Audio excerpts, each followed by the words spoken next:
வெள்ளை பூசணிக்காய் வச்சு இன்றைக்கி ஒரு கறி செய்யலாம். இது தடியங்கானம் இதை சொல்லுவாங்க.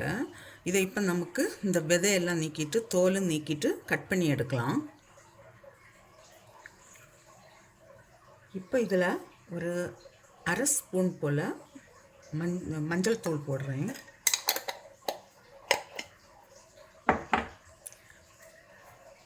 கொஞ்சம் சால்ட்டு,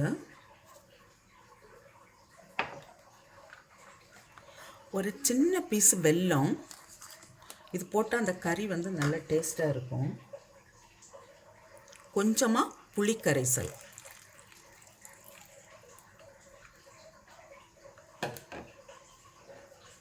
கொஞ்சம் தண்ணி விட்டு இதை இப்போ நான் வேக வச்சு எடுக்கிறேன். பூசணிக்காய் வேகிற நேரத்தில் அதுக்கு ஒரு மசாலா ரெடி பண்ணலாம்.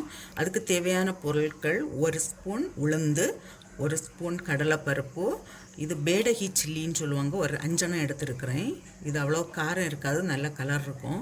கொஞ்சம் கருவேப்பிலை, 2 ஸ்பூன் தனியா அதாவது கொத்தமல்லி, அரை ஸ்பூன் வெந்தயம், அரை ஸ்பூன் ஜீரகம், கொஞ்சம் கருவேப்பிலை.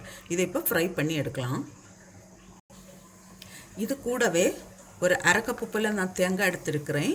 இது நமக்கு அரைக்கிற சமயத்தில் போட்டு அரைக்கலாம், வறுக்க வேண்டாம்.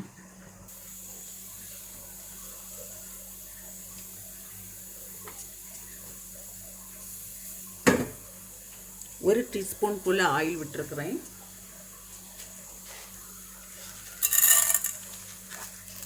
ஃபஸ்ட்டு கடலைப்பருப்பும் உளுந்தையும் நமக்கு ஃப்ரை பண்ணி எடுக்கலாம்.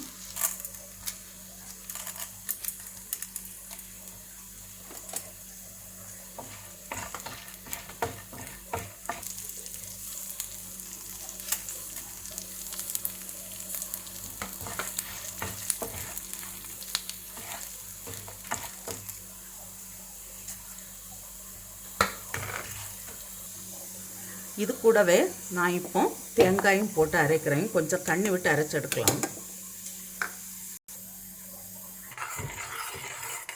பூசணிக்காய் வெந்தாச்சு. இப்போ நமக்கு அரைச்சி வச்சிருக்கிற தேங்காய் அதெல்லாம் போடலாம்.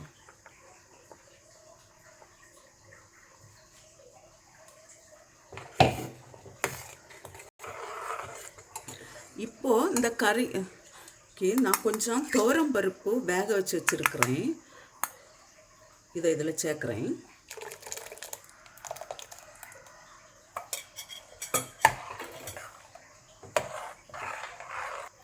தேவையான அளவு தண்ணி சேர்த்துக்கிடலாம்.